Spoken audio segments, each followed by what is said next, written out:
Good morning, Lynn Thayer here. And today I'm actually going to tell you a little bit of my own story and my journey when it comes to mental health, mental illness, and depression and anxiety. Um, for me, um, I guess it all started very young. I was a young skater growing up, and I had a lot of ambition, and I was really good, and I learned discipline when I was really young. We were up and on the ice at 6 a.m. 3 mornings a week. We skated a couple of evenings a week and on weekends, and that really taught me discipline and drive. And I knew that it was something that I was good at, and I loved it. And then coming up to, I guess, puberty, I started to feel very different. I had a lot of low self-worth and low self-esteem, a lot of shame. I was hiding things. I was hiding my true feelings, and I was actually keeping secrets. And this is what really started the depression, I think it was, because many people don't find out what is the root cause, what's causing it all. So when we're depressed, a lot of times we treat the symptoms instead of the root cause. And when we keep treating the symptoms and not the root cause, we always tend to struggle.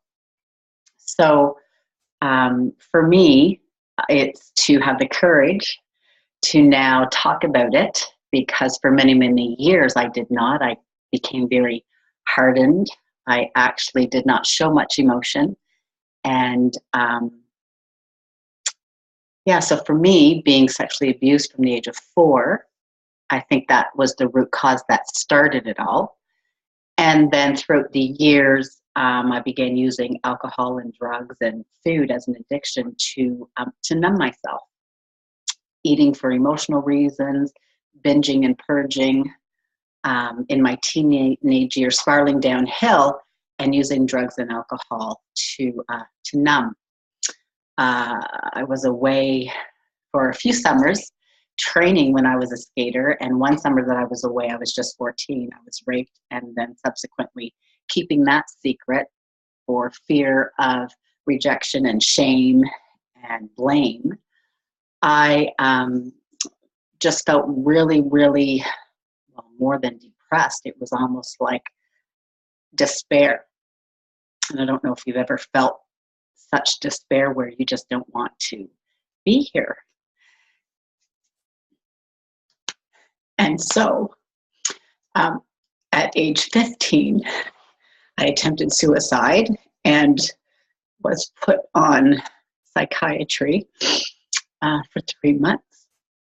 They wouldn't let me out because they didn't trust me, didn't think that I would not try again. So the depression got really, really bad, so bad that I just didn't want to be here anymore. And that is something that I wouldn't wish on my worst enemy, that feeling. And it's very hard to describe if you've never felt it. Now, most people have bouts of highs and lows that are normal, going through stressful events in life, or, things happening as there's loss, there's divorce, death, and these are all natural. And most people know how to handle it with some sadness, but then they're able to bounce back. And some people are not as able to bounce back as others. For me, my outlet, when I got a little bit older, I started bodybuilding in the gym. And that became my addiction. So I quit the drugs on my own. I rarely would drink. And I just began working out almost obsessively. And so today, I'm very thankful for it, because I train. I'm a certified trainer and registered nutritionist. I work out as a daily habit. It's just like brushing my teeth. I can't go a day without it. And that's not a bad thing. For me, I think it's what kind of saved me. It's really helped, and it increases your serotonin levels and helps. And I'm very thankful that after 28 years of being on different antidepressant medications with a lot of different side effects, that after doing timeline therapy, which was created by Dr. Tad James back in the 1980s. Timeline therapy has helped me to release not just the negative emotions at root cause and from past trauma in childhood, but it actually helped me to release specifically depression. And so I'm no longer depressed and needing that medication. I weaned myself off after being on for 28 years. And so that is a huge feat for me. I don't advocate that anyone who's on medication come off their medication. However, if you learn different tools and techniques that are mindset, that are our thoughts create a reality. And it's consciously working on changing your thoughts and focusing on what you want instead of what you don't want, which will actually help you a great deal.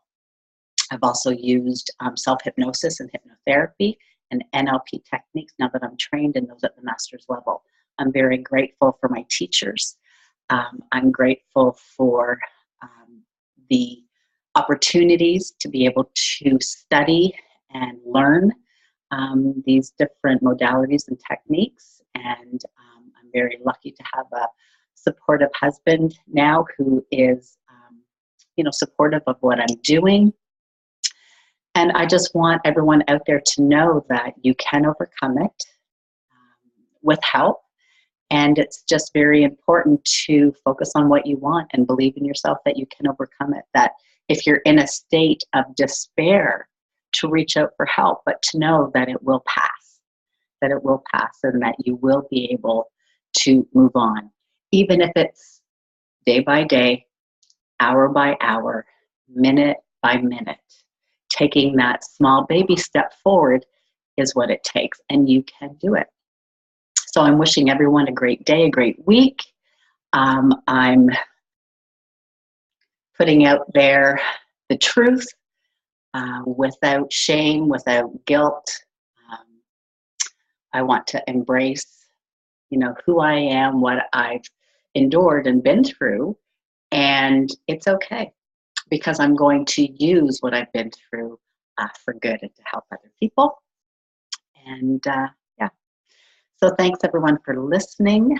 I hope that we can end the stigma of mental illness and mental health issues, and know that it's coming. That people are starting to listen and know that it's okay to talk about it, and instead of hiding and pretending, putting on that pretend self when you go out to work or with the kids, that you're pretending to be something that you're not. It's okay. Lynn there. I'll talk to you soon. Bye for now.